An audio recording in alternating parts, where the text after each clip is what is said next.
Assalamualaikum warahmatullahi wabarakatuh. Perkenalkan, nama saya Muhammad Rozan Azikri dengan NIM 09031181924006 dari kelas Sirek 6C. Pada kesempatan kali ini saya akan menjelaskan tugas proposal untuk memenuhi UAS dari mata kuliah metodologi penelitian. Jadi pada proposal untuk tugas akhir ini saya mengambil judul Perancangan User Interface dengan metode User Centered Design pada sistem informasi pelayanan internal pada bidang teknologi informasi dan komunikasi Polda Sumatera Selatan. Jadi materi presentasi ini terbagi menjadi tiga. Yang pertama pendahuluan, yang kedua metodologi penelitian, dan yang ketiga waktu dan tempat penelitian.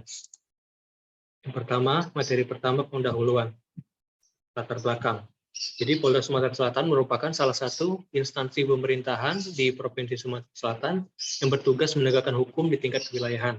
Seperti yang kita ketahui, sudah sewajarnya jika suatu instansi pemerintahan menggunakan teknologi informasi sebagai pendukung dalam melakukan kegiatan operasionalnya. Demikian pula di Polda Sumsel, Polda Sumsel sudah menerapkan teknologi informasi dalam kegiatan operasionalnya. Bidang teknologi informasi dan komunikasi atau biasa disebut BITIK merupakan satuan kerja yang bertugas melayani segala sesuatu berkaitan dengan teknologi informasi, baik di lingkungan internal maupun eksternal Polda Sumsel. Sebagai pelaksana di bidang teknologi informasi, BITIK melayani satuan kerja di lingkungan Polda Sumsel. Salah satu pelayanan yang disediakan yaitu oleh BITIK adalah pelayanan peminjaman handy-talkie, pelayanan peminjaman video, pelayanan peminjaman room virtual meeting, dan pelayanan peminjaman sound system, serta pelayanan pelaporan dan perbaikan yang tergabung dalam pelayanan pemeliharaan dan perbaikan. Pada prosesnya, semua pelayanan tersebut diajukan oleh semua pihak internal Polda Sumsel serta Polrestabes maupun Polres dengan mengirimkan surat kepada BITIK yang dibuat menggunakan aplikasi MS Office Word ataupun MS Office Excel yang dicetak menggunakan kertas. Jadi pada sistem sebelumnya, proses pengelolaan data dari setiap permintaan pelayanan di BITIK Polda Sumsel masih dilakukan secara manual, sehingga terdapat beberapa kendala yang mengurangi efektivitas dan efisiensi dalam pengelolaan data. Jadi beberapa masalah yang ada pada sistem yang lama, yang pertama yaitu adanya kesalahan dalam pembuatan rincian data. Yang kedua, memerlukannya banyak persediaan kertas untuk mencetak surat ataupun permintaan yang digunakan untuk memberikan balasan kepada satuan kerja yang mengirimkannya. Yang ketiga, terjadinya kesalahan dalam proses pengertiban data. Dan yang keempat, proses pemberian respon terhadap permintaan tidak dapat dilakukan dengan segera. Jadi berdasarkan permasalahan di atas, saya tertarik untuk membuat sebuah interface sistem informasi pelayanan internal berbasis web dengan menerapkan metode user-centered design sebagai proses analisis. Jadi dengan adanya pengembangan interface aplikasi sistem informasi pelayanan, diharapkan dapat membantu memberikan rekomendasi desain interface aplikasi sistem informasi pelayanan yang berguna membantu pegawai dalam mengelola data-data, sekaligus mempermudah bagi pihak internal dalam mengajukan pelayanan. Sehingga pelayanan yang dilakukan dapat menjadi lebih efektif dan efisien, serta dapat memberikan pelayanan yang cepat dan mudah. Selanjutnya, identifikasi masalah. Jadi, terdapat tiga masalah utama. Yang pertama yaitu efisiensi. Jadi, proses pengajuan pelayanan masih harus mendatangi BITIK terlebih dahulu. Jadi sehingga menyebabkan proses penyerahan surat pengajuan pelayanan dari Satker ke bidang TIK kurang efisien. Masalah yang kedua yaitu penyimpanan. Jadi pengarsipan surat pengajuan pelayanan masih disimpan dalam box file, sehingga data kurang tersimpan dengan baik. Masalah selanjutnya yaitu responsif. Jadi proses pemberian respon terhadap pengajuan pelayanan tidak dapat dilakukan dengan segera, sehingga pemberian respon pengajuan pelayanan kurang efektif. Berdasarkan identifikasi masalah tersebut, maka dapat diperoleh rumusan masalah, yaitu bagaimana merancang sebuah interface aplikasi sistem informasi internal yang dapat membantu pegawai dalam mengelola data-data sekaligus dapat mempermudah bagi pihak internal dalam mengajukan pelayanan yang ditawarkan oleh BITIK Polda Sumsel. Selanjutnya tujuan Jadi tujuan dari penelitian ini adalah untuk menghasilkan rekomendasi desain UI dengan menerapkan metode User-Centered Design atau UCD pada sistem informasi pelayanan internal bidang teknologi informasi dan komunikasi Polda Sumsel sesuai dengan kebutuhan end user.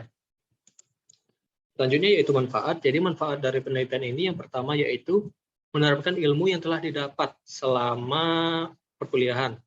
Selanjutnya sebagai rekomendasi desain rancangan UI untuk mengembangkan aplikasi sistem informasi. Dan yang ketiga, memaksimalkan interaksi pengguna terhadap sistem informasi agar dapat digunakan dengan memberikan user experience yang mudah dipahami. Selanjutnya yaitu batasan masalah. Jadi agar penulisan laporan ini lebih terstruktur, terarah, dan pembahasannya tidak menyimpang, maka saya membuat batasan masalah yang hanya memfokuskan untuk mengembangkan user interface sistem informasi. Adapun batasan masalahnya sebagai berikut. Yang pertama, responden. Responden dari penelitian ini adalah pengguna sistem informasi pelayanan BITIK Polda Sumsel, yaitu admin website dan user yang merupakan perwakilan dari Satuan Kerja Polda Sumsel. Yang kedua yaitu implementasi yang dihasilkan dari penelitian ini berupa user interface aplikasi sistem informasi pelayanan. Dan yang ketiga, proses yang digunakan dalam menganalisis dan merancang UI berdasarkan metode User-Centered Design. Selanjutnya adalah pembahasan kedua yaitu metodologi penelitian. Jadi metode penelitian ini dibagi menjadi 3 tahap utama, yaitu tahap awal, tahap pengembangan, dan tahap akhir. Jadi pada tahap awal ini dilakukanlah pengumpulan data, tahapan pengembangan dilakukan pengembangan user interface, dan tahap akhir melakukan tahap pengambilan keputusan dan menghasilkan desain yang sesuai.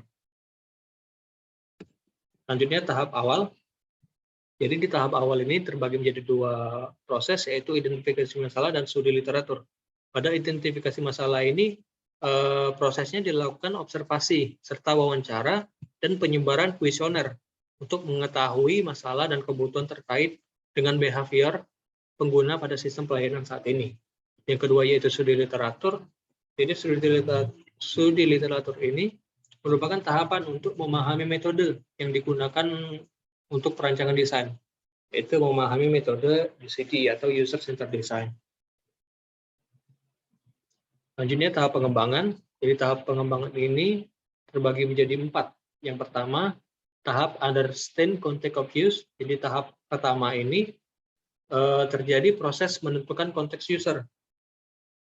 Tahap ini juga termasuk proses identifikasi dengan melakukan penyebaran kuesioner dan memutuskan siapa saja yang terlibat langsung dengan sistem. Tahapan kedua yaitu tahap specify user requirement. Tahap ini terbagi menjadi 4 proses. Yang pertama yaitu membuat spesifikasi kebutuhan pengguna yang berdasarkan pertanyaan yang diajukan melalui kuesioner kepada responden. Tahapan selanjutnya, proses yang kedua yaitu membuat user persona yang dibuat berdasarkan hasil wawancara, lalu dilakukan analisis karakteristik dengan menyusun user persona. Proses yang ketiga yaitu membuat sitemap. Sitemap ini merupakan alat bantu untuk memetakan menu dan fitur sebuah sistem informasi yang berisi halaman, gambar, dan lain sebagainya. Proses yang keempat yaitu membuat journey map. Yang dibuat berdasarkan persona, wawancara, dan kuesioner yang digunakan untuk memetakan tiap informasi. Selanjutnya tahap ketiga yaitu tahap design solution. Jadi tahap design solution ini dilakukan perancangan desain berupa sketsa setiap halaman yang berupa low fidelity wireframe dan menghasilkan hasil akhir perancangan interface berupa prototype dengan hasil high fidelity wireframe. Selanjutnya tahap keempat yaitu tahapan evaluate design solution. Jadi untuk mengetahui tingkat kesesuaian rancangan UI dengan kebutuhan dan keinginan user, proses ini menjadi penentu apakah dilanjutkan ke proses berikutnya atau kembali mengulang proses sebelumnya. Proses evaluasi ini menggunakan metode System Usability Scale atau SUS dan melakukan uji coba prototipe dengan melibatkan user. Selanjutnya tahap akhir yaitu proses terakhir ini adalah proses pengambilan keputusan dan menghasilkan desain sesuai dengan kebutuhan. Jadi proses ini berisi hasil akhir rancangan user, interface, aplikasi informasi pelayanan internal di stakeholder Somsel yang berupa mock-up atau prototype desain tiap halaman. Jadi rekomendasi desain yang ini dihasilkan dari proses perancangan desain yang telah melalui tahap evaluasi yang dirasa sudah memenuhi kebutuhan customer. Selanjutnya waktu dan tempat penelitian. Jadi waktu dan tempat penelitian ini, tempat penelitian dilakukan di Polda Sumatera Selatan, bidang teknologi informasi dan komunikasi, dan waktu penelitian dilakukan bulan Mei 2022 hingga bulan September 2022. Sekian yang dapat saya sampaikan. Terima kasih atas kesempatannya. Apabila saya ada salah kata, saya mohon maaf. Kepada Allah saya mohon ampun. Saya akhiri. Wassalamualaikum warahmatullahi wabarakatuh.